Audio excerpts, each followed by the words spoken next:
ಮುಖ್ಯಮಂತ್ರಿಗಳು ಇವತ್ತು ಒಂದಿಷ್ಟು ಕಡೆ ಬರಗಾಲ ಸಮೀಕ್ಷೆ ಇವೆಲ್ಲವನ್ನ ನೋಡುವುದಕ್ಕೆ ಕಿತ್ತೂರು ಕಲ್ಯಾಣ ಕರ್ನಾಟಕದ ಭಾಗದಲ್ಲಿ ಹೋಗಿದ್ದಾರೆ. ಪ್ರವಾಸವನ್ನ ಕೈಗೊಂಡಿದ್ರು.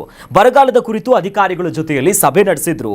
ಅಧಿಕಾರಿಗಳು ಈ ಕರ್ತವ್ಯ ಲೋಪ ಮಾಡೋದನ್ನ ಸಹಿಸಿಕೊಳ್ಳೋದಕ್ಕಾಗೋದಿಲ್ಲ, ಜನರನ್ನ ಸುಮ್ಮನೆ ಕಚೇರಿಗೆ ಅಲಿಯುವಂತೆ ಮಾಡಬೇಡಿ ಅಂತ ಒಂದು ಖಡಕ್ ಸೂಚನೆಯನ್ನ ಕೊಟ್ಟಿದ್ದಾರೆ. ಮುಖ್ಯಮಂತ್ರಿಗಳ ಮಾತನ್ನ ನೋಡ್ಕೊಂಡ್ ಬರೋಣ. ಸುಮಾರು 10ಕ್ಕೂ ಹೆಚ್ಚು ಜನ ಶಾಸಕರು ನಾವೊಂದು ಪ್ರಯೋಗ ಮಾಡಬೇಕು, ಹಿಂದೆ ಆಗಿತ್ತು. ಮೊನ್ನೆ ಏನೋ ಶಾಸಕರೆಲ್ಲ ಸೇರಿ ಅವ್ರವ್ರು ಹಣ ಹಾಕ್ಕೊಂಡು ಪ್ರಯತ್ನ ಮಾಡಿದ್ದಾರೆ. ಸೊ ಅದು ಕೆಲವು ಯಶಸ್ವಿ ಆಗಿದೆ ಅಂತ ತಿಳಿಸಿದ್ದಾರೆ. ನಾನು ಅದ್ರ ಬಗ್ಗೆ ರಿಪೋರ್ಟ್ ತರಿಸ್ಕೊಳ್ತೇನೆ. ಬೆಂಗಳೂರಿನಲ್ಲಿ ಒಂದು ಸಪ್ರೇಟ್ ಮೀಟಿಂಗ್ ಮಾಡ್ತೇನೆ. ಮೀಟಿಂಗ್ ಮಾಡಿ ಅದ್ರ ಬಗ್ಗೆ ನಾನು ಗಂಭೀರವಾದಂಥ ಒಂದು ತೀರ್ಮಾನವನ್ನು ತೆಗೆದುಕೊಳ್ತೇವೆ. ಇದಲ್ಲೇ ನಮ್ಮ ಭೂ ದಾಖಲೆಗಳು ನಮ್ಮ ರೆವಿನ್ಯೂ ಮಿನಿಸ್ಟರ್ ಅವರು ಒಂದು ವಿಶೇಷವಾದ ಹಿಂದೆ ಕೃಷ್ಣ ಬೈರೇಗೌಡರು ಅದನ್ನು ನಡೆಸ್ತಾ ಇದ್ರು. ಇದು ನಮ್ಮ ಸರ್ಕಾರಕ್ಕೆ ಬಹಳ ಪ್ರಿಯವಾದಂಥ ಪ್ರಾಜೆಕ್ಟ್. ಇಡೀ ದೇಶದಲ್ಲೇ ಮೊದಲನೇ ಬಾರಿಗೆ ಎಲ್ಲರ ಬದುಕಿನಲ್ಲಿ ಅವರ ಆಸ್ತಿಗಳಿಗೆ ದಾಖಲೆಗಳನ್ನು ಅವರ ಫೋಟೋ ಸಮೇತ GS ಮಾಡಿ ಅವರ ಮಾಲೀಕತ್ವದಲ್ಲಿರುವಂಥ ಆಸ್ತಿಗಳಿಗೂ ಫೋಟೋ ತೆಗೆಸಿ ಅವ್ರಿಗೊಂದು ಸಪ್ರೇಟಾಗಿ ಒಂದು ಆಸ್ತಿ ದಾಖಲೆಗಳನ್ನು ಒದಗಿಸ್ಕೊಳ್ಳುವಂಥ ವಿಚಾರ. ಆ ಭೂಮಿ ಗ್ಯಾರಂಟಿ ಅದನ್ನು ಕೂಡ ಇಡೀ ರಾಜ್ಯದ ಎಲ್ಲ ನಾಗರಿಕರಿಗೆ ರೆವಿನ್ಯೂಲಿ ಮತ್ತು ನಮ್ಮ ಖಾತಾ ಇದಲ್ಲದೆ ಈಗಾಗಲೇ ನಾನು ಘೋಷಣೆ ಮಾಡಿದಂತೆ ಎಲ್ಲರಿಗೂ ಕೂಡ ಯಾರು ಆಕ್ಯುಪೆನ್ಸಿ ಸರ್ಟಿಫಿಕೇಟ್ ಇಲ್ಲ, ಕಮೆನ್ಸ್ಮೆಂಟ್ ಸರ್ಟಿಫಿಕೇಟ್ ಇಲ್ಲ, ವಿದ್ಯುತ್ ಶಕ್ತಿ ಇಲ್ಲ, ನೀರು ಕೊಡಬೇಕು ಅನ್ನೋ ದೃಷ್ಟಿಯಿಂದ 60-40ವರೆಗೂ 20% ಪ್ಲಸ್ಸು ಮೈನಸ್ಸು ಎಲ್ಲರಿಗೂ ಕೂಡ ಅವ್ರಿಗೆ ಅರ್ಜಿಯನ್ನು 15ನೇ ತಾರೀಕುವರೆಗೂ ಎಕ್ಸ್ಟೆಂಡ್ ಮಾಡಿದ್ದೀನಿ. ಕಿತ್ತೂರು ಕರ್ನಾಟಕ ಭಾಗಕ್ಕೆ ಮುಖ್ಯಮಂತ್ರಿಯಾಗಿ DK ಶಿವಕುಮಾರ್ ಅವರು ಒಂದು ಮೊದಲ ಭೇಟಿ ಇದು. ಮೊನ್ನೆಯಷ್ಟೇ 1 ತಿಂಗಳು ಪೂರೈಸಿದ್ರು ಮುಖ್ಯಮಂತ್ರಿಯಾಗಿ. ಅಂದ್ರೆ ಗಂಭೀರ ಆದೇಶವನ್ನ ಹೊರಡಿಸ್ತೀನಿ, ಕಟ್ಟುನಿಟ್ಟಿನ ರೂಲ್ಸ್ ಅಂದ್ರು. ಈ ಕಟ್ಟುನಿಟ್ಟಿನ ರೂಲ್ಸ್ ಪಾಲನೆ ಆಗುತ್ತಾ ಅಂತ ಅದೇ ಡೌಟು. ಅವರು ಮೊದಲಿಗೆ ಈಗ ಸರ್ಕಾರದ ಸಂಪುಟ ಪುನರ್ರಚನೆ ಆ ವಿಚಾರದಲ್ಲೂ ಕೂಡ ತಲೆ ಕೆಡಿಸ್ಕೋಬೇಕಾಗಿದೆ. ಅವರು ಕಟ್ಟುನಿಟ್ಟಾಗಿ ಇರ್ತಾರ ಅನ್ನೋದೇ ಪಾಯಿಂಟ್ ಇಲ್ಲ ಕೆಲವೊಂದಷ್ಟು. ಯಾಕಂದ್ರೆ ಇರೋದಕ್ಕೆ ಬಿಡ್ತಾ ಇದೆಯಾ ಆ ವ್ಯವಸ್ಥೆ ಅನ್ನುವಂಥದ್ದು. ಕಾಲೆಳೆಯೋ ಕಾಲದಲ್ಲಿ ಅವ್ರು ಕೂತ್ಕೊಂಡ್ಬಂದು ಕುರ್ಚಿ ಮೇಲೆ ಕೂತಿದ್ದಾರೆ. ಹೌದು. ಹಾಗಾಗಿ ಅವರಿಗೂ ಆದಷ್ಟು ಇರುತ್ತೆ. ಸಮಯ ಸಂದರ್ಭಕ್ಕೆ ಅನುಸಾರವಾಗಿ ಆ ಕಿತ್ತೂರು ಕರ್ನಾಟಕದಲ್ಲಿ ಒಂದು ಬರಗಾಲದ ಸಮೀಕ್ಷೆ, ಈಗ ವಾಡಿಕೆಯಂತೆ ಮಳೆ ಆಗಿಲ್ಲ, ಬರಗಾಲದ ಮುನ್ಸೂಚನೆ ಇದೆ, ಬರಗೆಟ್ಟ ರೈತರು ಕಂಗಾಲಾಗಿದ್ದಾರೆ. ಹೌದು, ಬರಗಾಲಕ್ಕೆ. ಸೊ ಈ ಸಂದರ್ಭದಲ್ಲಿ ಅವರದ್ದೇ ಒಂದು ಲೆಕ್ಕಾಚಾರಕ್ಕೆ ಬರಲೇಬೇಕು ಅನ್ನುವಂಥ ನಿಟ್ಟಲ್ಲಿ ಸರ್ಕಾರದ ಒಂದು ಲೆಕ್ಕಾಚಾರ ಅದು.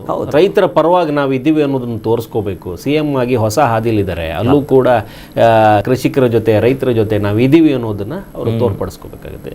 ಹಂಗಂತ ಅವ್ರಿಗೆ ಏನು ಹೇಳಿದ್ದಾರೆ, ರೈತರು ಸಾಲ ಮನ್ನಾ ಮಾಡ್ತೀನಿ ಅಂತ ಇದೇ ಸಮೀಕ್ಷೆ ಅಡಿಯಲ್ಲೇ ಮಾತಾಡ್ತಾ ಹೋಗಿದ್ರು.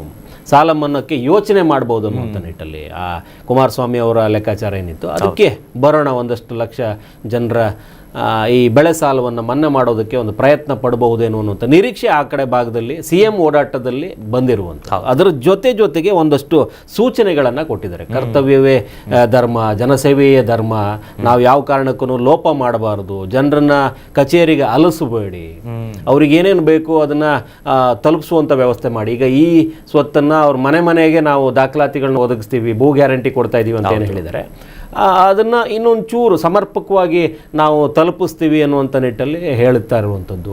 ವಿಶೇಷವಾಗಿ ಸರ್ಕಾರಿ ಶಾಲೆಗಳ ವಿಚಾರದಲ್ಲಿ CSR ಫಂಡ್ಗಳನ್ನು ಬಳಸ್ಕೊಂಡು ಈ ಹಿಂದೆ ಏನು ಯೋಜನೆ ಮಾಡಿದ್ರು, ಈ KPS ಮಾದರಿಯಲ್ಲೇ ಈ CSR ಫಂಡ್ಗಳನ್ನು ಬಳಸಿ ಸರ್ಕಾರಿ ಶಾಲೆಗಳನ್ನು, ಅಂದರೆ ಪ್ರತಿ ಕ್ಷೇತ್ರದಲ್ಲಿ ಒಂದು 10ರಿಂದ 20 ಶಾಲೆಗಳನ್ನು, ಸರ್ಕಾರಿ ಶಾಲೆಗಳನ್ನು ಉನ್ನತೀಕರಣಗೊಳಿಸುವಂಥದ್ದು. ಅದು ತುಂಬ ದೊಡ್ಡ ಯೋಜನೆ. ಯಾಕಂದರೆ ತುಂಬ ಜನ ಮಕ್ಕಳು ಬದುಕನ್ನು ರೂಪಿಸುವಂಥ ಯೋಜನೆ ಅದು. ಆ ಬಡ ಮಕ್ಕಳಿಗೆ ಈಗ ಏನು ಈ CSR ಫಂಡ್ಗಳು ಬಂದ್ಬಿಟ್ರೆ, ಈಗ ಕಾರ್ಪೊರೇಟ್ ಕಂಪನಿಗಳು ಒಂದು ಕಾರ್ಪೊರೇಟ್ ಟಚ್ ಕೊಟ್ಬಿಡ್ತಾರೆ. ಹೌದು, ಅಲ್ಲೇನು ಸ್ಮಾರ್ಟ್ ಬೋರ್ಡು ಅಂತ ಕಂಪ್ಯೂಟರ್ ಸಿಗುತ್ತೆ ಮಕ್ಕಳಿಗೆ. ಸರ್ಕಾರಿ ಶಾಲೆಯಲ್ಲಿ ಅವೆಲ್ಲ ಸಿಕ್ಕಿದಾಗ ಬಡ ಮಕ್ಕಳ ಶಿಕ್ಷಣಕ್ಕೆ ಒಂದು ಉತ್ತೇಜನ ಸಿಗುತ್ತೆ. ಎಲ್ಲೋ ಒಂದು ಕಡೆ ಸರ್ಕಾರಿ ಶಾಲೆಯಲ್ಲಿ ಸಂಖ್ಯೆಗಳು ಕಡಿಮೆ ಆಯಿತು ಅಂತ ಏನು ಹೇಳ್ತಾ ಇದ್ದಾರೆ, ಅಂಥದಕ್ಕೆ ಇದು ಮೊಟಕುಗೊಳಿಸಿ ಆ ಮಕ್ಕಳಿಗೆ ಶಾಲೆಗೆ ಬರೋದಕ್ಕೆ ಒಂದು ಉತ್ತೇಜನ ಸಿಗುತ್ತೆ.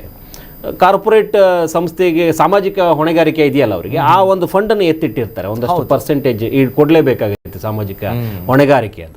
ಆ ನಿಟ್ಟಲ್ಲಿ ಆ ಫಂಡನ್ನು ಇದಕ್ಕೆ ಬೇರೆ ಎಲ್ಲದಕ್ಕೂ ಏನಾಗ್ತಿತ್ತು, ಬೇರೆ ಬೇರೆ ಹೂಡಿಕೆಗೋಸ್ಕರ ಅದು ಪೋಲಾಗ್ತಾ ಇತ್ತು. ಹೌದು. ಬೇರೆ ಬೇರೆ ಕಾರ್ಪೊರೇಟ್ ಕಂಪನಿಯಿಂದ ಬಂದಿದ್ದು ಕಾರ್ಪೊರೇಟ್ ಇನ್ನೊಂದು ವರ್ಗಕ್ಕೆ ಹೋಗ್ತಾ ಇತ್ತು.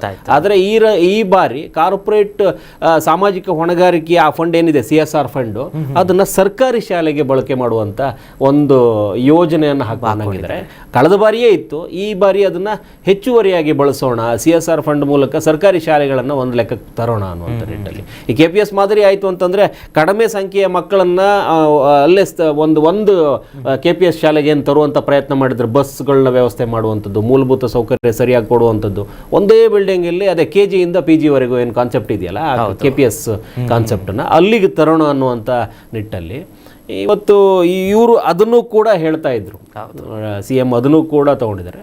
ಒಂದಷ್ಟು ಯೋಜನೆಗಳಂತೂ ಚೆನ್ನಾಗಿ ಹಾಕೊಂಡಿದ್ದಾರೆ. ಈ 2 ವರ್ಷ ಸಿಕ್ಕಿರೋ ಅವಧಿಯಲ್ಲಿ ನಾನು ಏನೇನು ಒಳ್ಳೆ ಕೆಲಸ ಮಾಡ್ಬೋದು, ಜನೋಪಯೋಗಿಯಾಗಿ ನಿಂತುಕೊಂಡು ಮುಂದಿನ 5 ವರ್ಷಕ್ಕೆ ಯಾವ ರೀತಿ ಕಾರ್ಯಾಚರಣೆಗೆ ಬರ್ಬೋದು ಅನ್ನುವಂಥದ್ದನ್ನು ಮೊದಲೇ ಹಾಕೊಂಡಂಗಿದ್ದಾರೆ. ಭಾಳ ಒಳ್ಳೆ ಕೆಲಸ ಮಾಡ್ತಾ ಇದ್ದಾರೆ. Yes, Karnataka news beat follow ಮಾಡಿ, ಸಬ್ಸ್ಕ್ರೈಬ್ ಮಾಡಿ.